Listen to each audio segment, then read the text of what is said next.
Hey guys, welcome to December. And to celebrate December, I of course wore a dress that says Halloween on it because that's the type of extra person I am.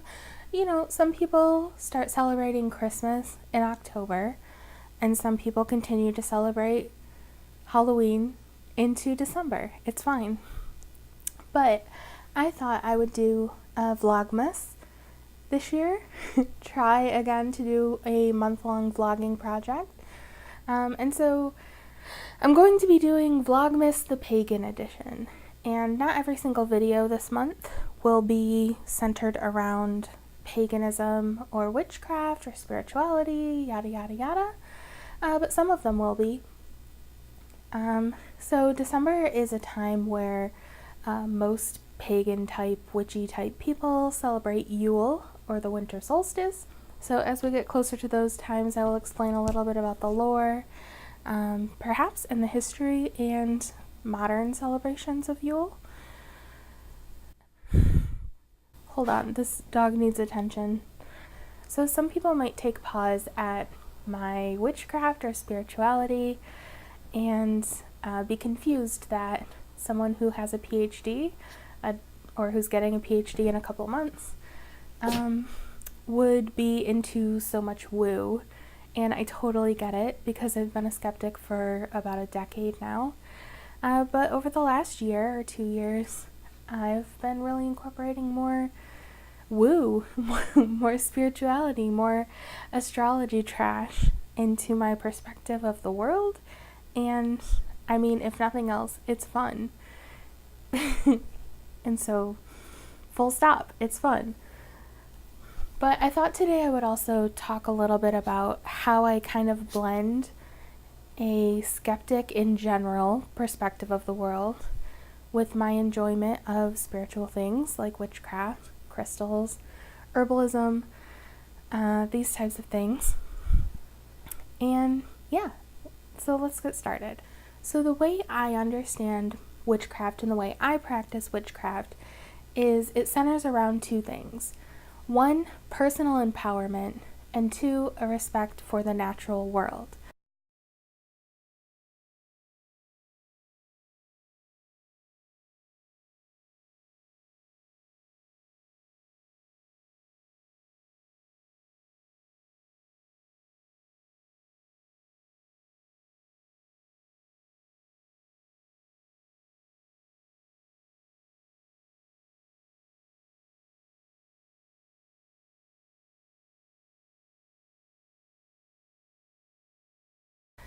And if science isn't, if science is anything, it's a seeking and an understanding of the natural world. And I think witchcraft and science have those hand in hand. They're on the same wavelength as far as wanting to understand and utilize the natural world for personal human society earth benefit. So in that way, they're identical in my perspective. Second of all, empirical science, and this is where I'll ruffle some feathers, and that's okay. Empirical science is very much a Western cultural artifact. It is a product of Western society, it's a product of Western imperialism, and I'm not even making value judgments on that right now, but those who perpetuated the Western ideologies of empiricism, of scientific inquiry, have in our history eradicated the knowledge and the beliefs of cultures we've colonized. So, you know, we can leave our moral perspectives on the doorstep for just a second. Some people have a perspective of that's just the way it is. The more dominant society in war, in tactics, in ruthlessness will win out, and that's perhaps a Darwinian evolutionist perspective of that type of thing. Other people will have different moral and ethical perspectives. I tend to fall into the latter. But regardless of our moral perspectives on that, it is what it is. We've eradicated a lot of bodies of knowledge. We've suppressed a lot of bodies of knowledge of people who had been working with the land and had been studying the earth and had been studying the natural world in that region for thousands of years. So to just eradicate all of that knowledge, I think, is unwise, and to completely write it off as not fitting our reality or not being realistic just because it doesn't fit our cultural empiricist perspective of what science is or what the natural world is, I think that's foolish. So I think it deserves scientific inquiry, but I think it also deserves other types of understanding. There's more to the world than hard facts and science, which in this day and age pains me to say, because I'm not trying to say that the things we understand as facts and science are false or are more malleable than scientists claim they are. I'm just saying there's also other stuff. So I would never say there's no gravity. I would never say evolution isn't real. I would never say that if you bury a seed, it doesn't grow into a plant. But science is still on the cusp of some things, and I think in those areas there is the potential, not necessarily even the likelihood, but the potential for explanation of things we will currently and in the past have called supernatural things or metaphysical things. So, for example, particle physics, quantum physics, these things really work on the understanding of energy and the energy and the space that exists infinitely between particles. And coming from a psychological perspective, I understand the nature of our grasp on reality and how malleable and how limited it is. We're looking out on the universe through a peephole. We can only see a really small sliver of wavelengths. We can only hear a small slice of wavelengths.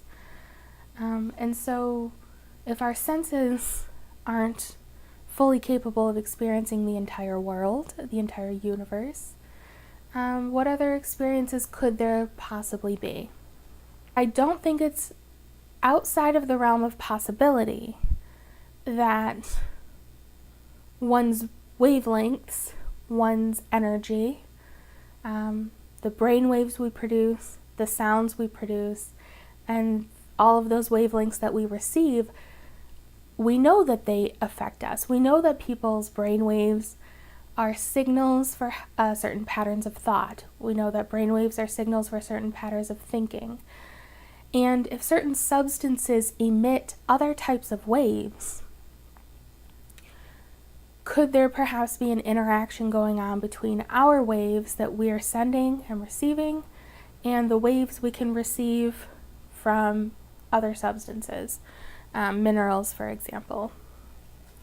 I don't think it's outside of the realm of possibility, and I think it's fun to explore and experiment, and that's largely what I do with my spellcraft. I have an intention, I set that intention, and I conduct a spell, I use a ritual, and all that spell work is concentrating my intention and sending it out into the world, sending it out into the universe.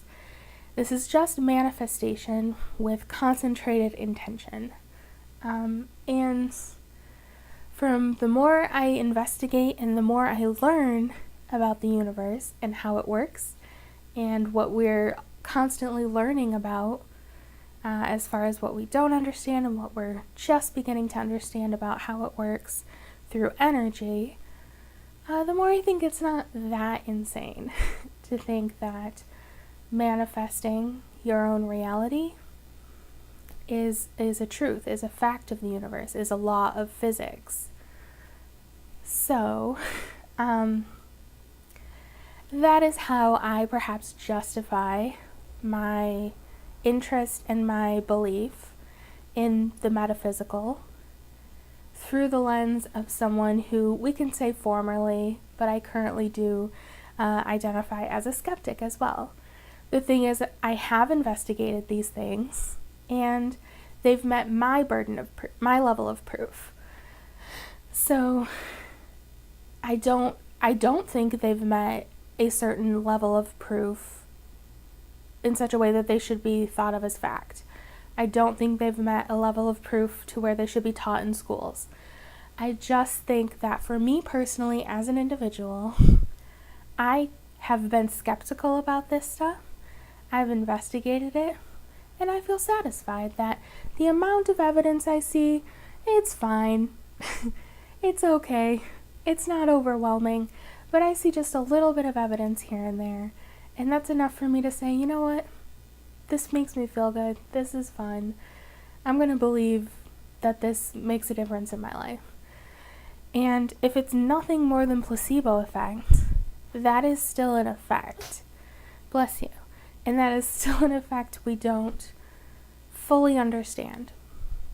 I teach lifespan development, and there's research that people have a small degree of control over when they die. If they're in the end stages of death, we have some control over holding on just for a few more days. People who have a wedding to attend to that's very important, maybe their child's wedding, their grandchild's wedding, they tend to be able to live until that date and shortly thereafter may pass away. People who don't have such an event tend to pass away sooner. For example, if you took everyone who had been given 3 months to live, for example, those without such an event tend to pass away within those 3 months. Those with some sort of event like that tend to make it to that event and then pass away shortly thereafter. We also see this with stories of spouses. If there's two spouse or a couple who are ailing, who are both sick, both toward the end of life, and one passes, we typically see the other pass within a very short period of time. And so there's something about the energy we have. We have some sort of survival energy that we can dictate certain qualities like that, certain experiences like that. And if that type of thing is true, what else do we have control over? Do we have control over, manifesting a job, manifesting a love interest, manifesting money or certain qualities we want to possess? I think we probably do have that power. And I see a lot of people online. Sorry, my dog's interfering with our tripod here. But I see a lot of people online who have had success doing that. And I've even had success manifesting. And I will talk about that in another video.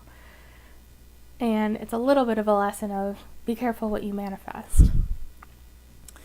So anyway, that's how I wanted to start my Vlogmas pagan style vlog series with a little background or a little information of where I stand as someone who is scientifically minded and a practitioner of witchcraft, a new practitioner of witchcraft, someone who's interested in crystals, someone who just charged some moon water in the full moon the other night.